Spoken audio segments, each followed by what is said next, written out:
has a resume. Donald Trump has a rap sheet.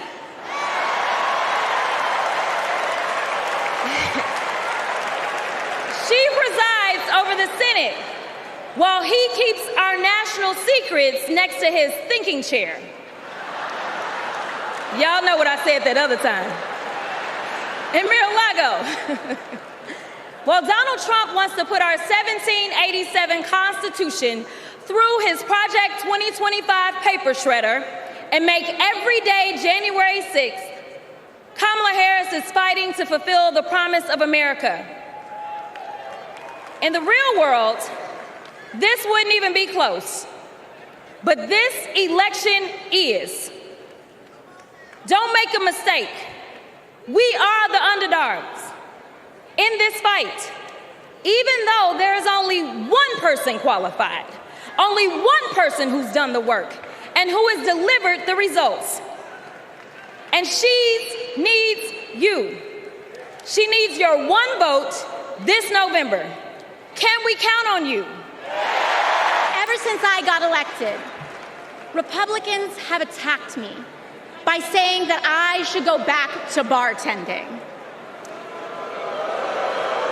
But let me tell you, I'm happy to any day of the week because there is nothing wrong with working for a living.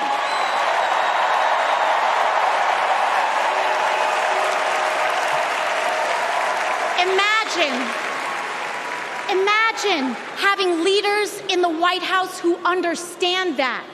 Leaders like Kamala and Tim. Together, we've put a lot of cracks in the highest, hardest glass ceiling. And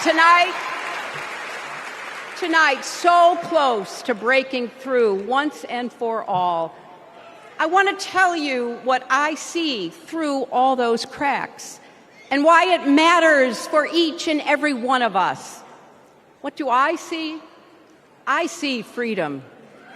I see the freedom to make our own decisions about our health, our lives, our loves, our families.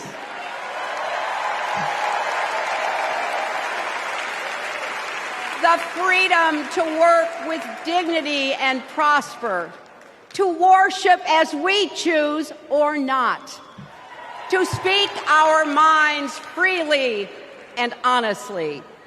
I see freedom from fear and intimidation, from violence and injustice, from chaos and corruption.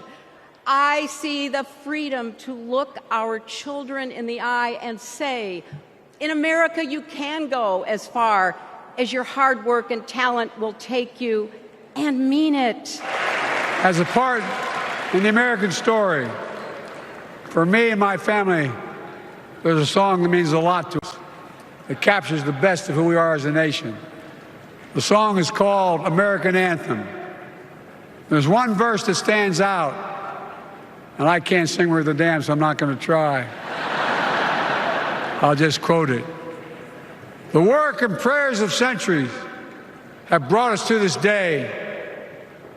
What shall our legacy be? What will our children say? Let me know in my heart when my days are through. America, America, I gave my best to you.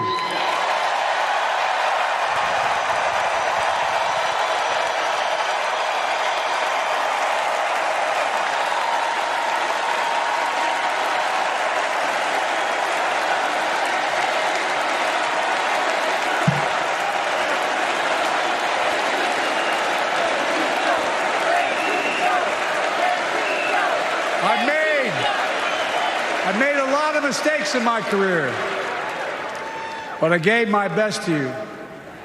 For 50 years, like many of you, I've given my heart and soul to our nation. And I've been blessed a million times in return with the support of the American people. I've either been too young to be in the Senate because I wasn't 30 yet, and too old to stay as president.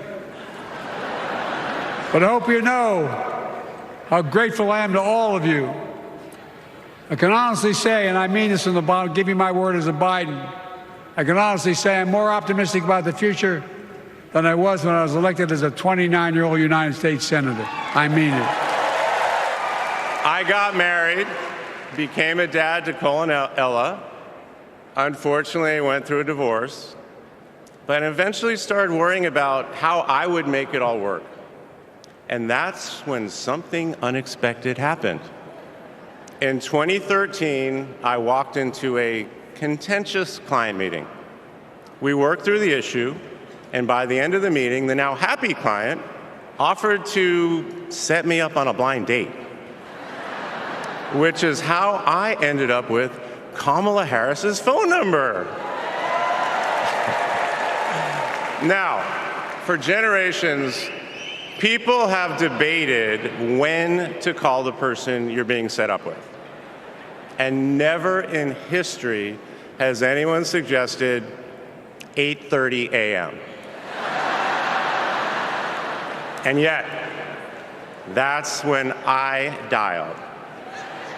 I got Kamala's voicemail, and I just started rambling. Hey, it's Doug. I'm on my way to an early meeting. Again, it's Doug. I remember I was trying to grab the words out of the air and just put them back in my mouth. And for what seemed like far too many minutes, I hung up. By the way, Kamala saved that voicemail, and she makes me listen to it on every anniversary. For years, Donald Trump did everything in his power to try to make people fear us. See, his limited, narrow view of the world made him feel threatened by the existence of two hardworking, highly educated, successful people who happen to be black.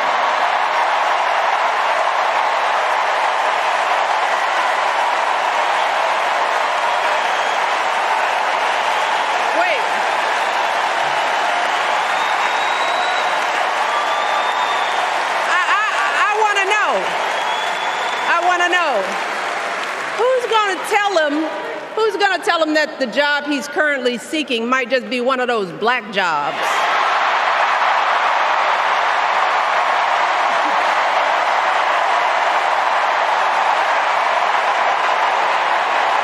Look, it's his same old con. His same old con. I don't know about you, but I'm feeling fired up.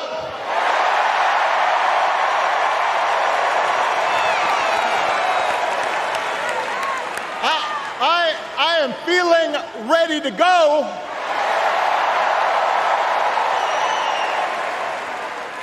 Even if I am the only person stupid enough to speak after Michelle Obama.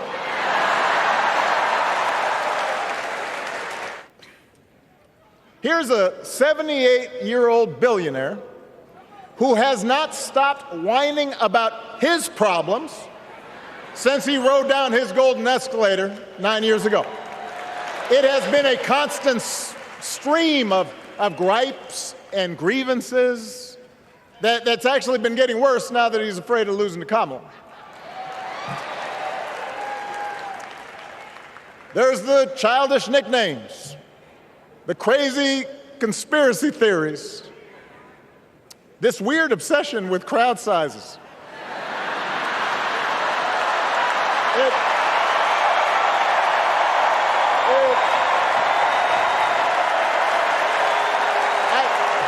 It just goes on and on and on. The other day I heard someone compare Trump to the neighbor who keeps running his leaf blower outside your window every minute of every day.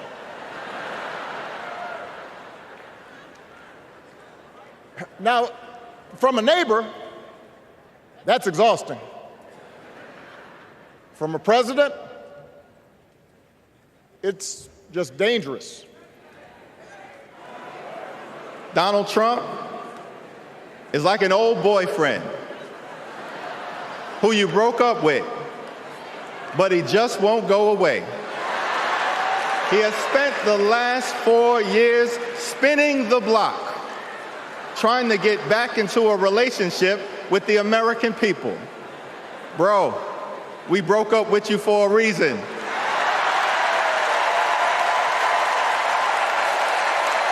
Trump was the mastermind of the GOP tax scam, where 83% of the benefits went to the wealthiest 1% in America. Trump failed our country during the COVID-19 pandemic.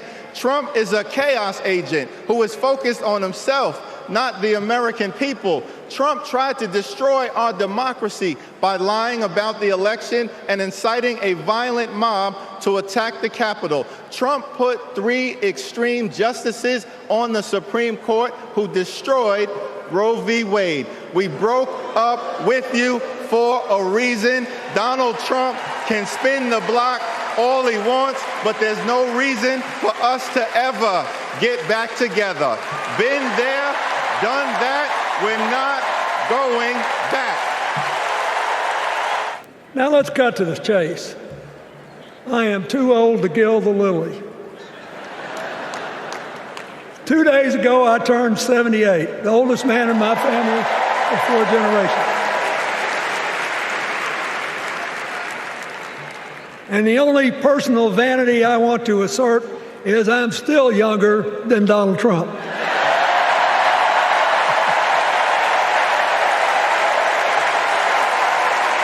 Last night. And despite what some would have you think, we are not so different from our neighbors. When a house is on fire, we don't ask about the homeowner's race or religion.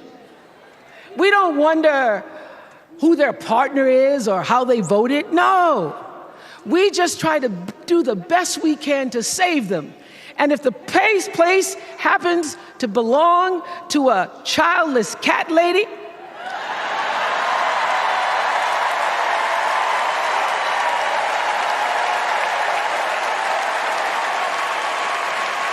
well, we try to get that cat out too.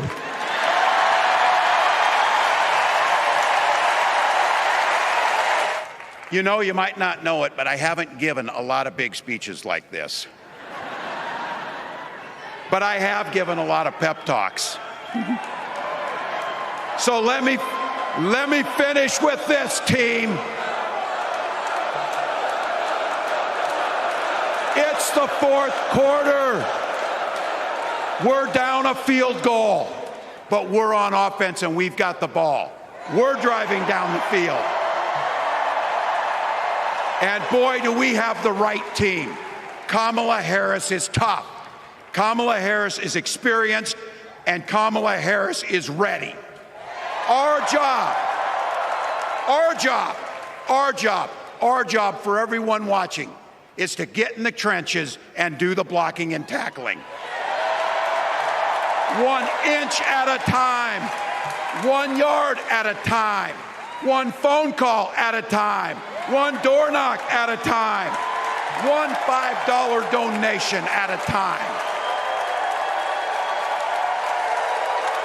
Look, we got 76 days. That's nothing. There'll be time to sleep when you're dead. We're going to leave it on the field. Trust Donald Trump and JD fans to look out for your family? Shoot, I wouldn't let those guys, I wouldn't trust them to move my couch.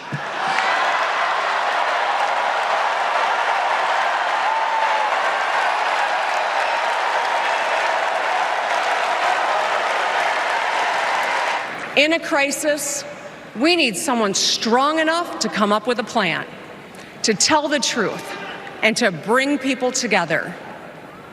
Right now, before the crisis, is when we get to choose. Why wouldn't we choose the leader who's tough, tested, and a total badass?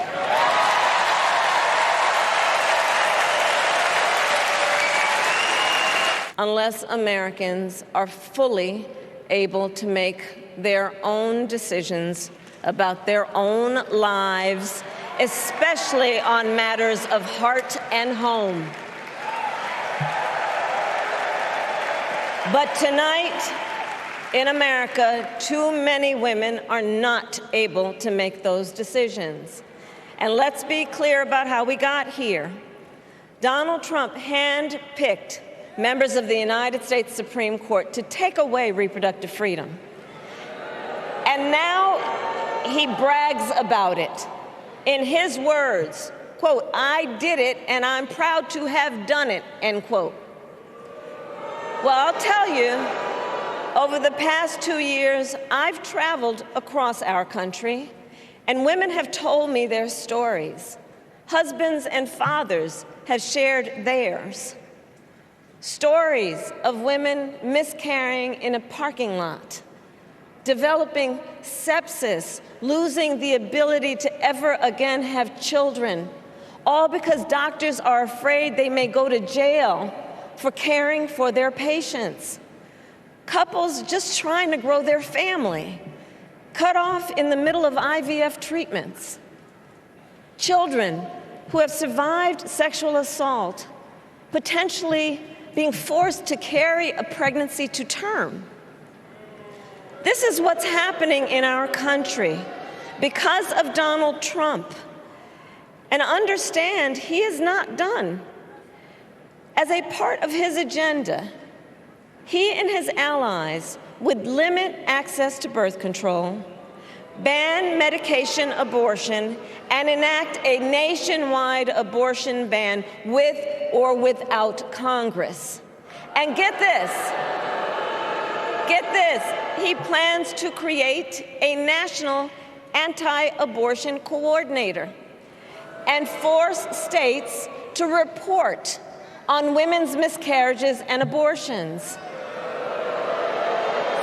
Simply put, they are out of their minds.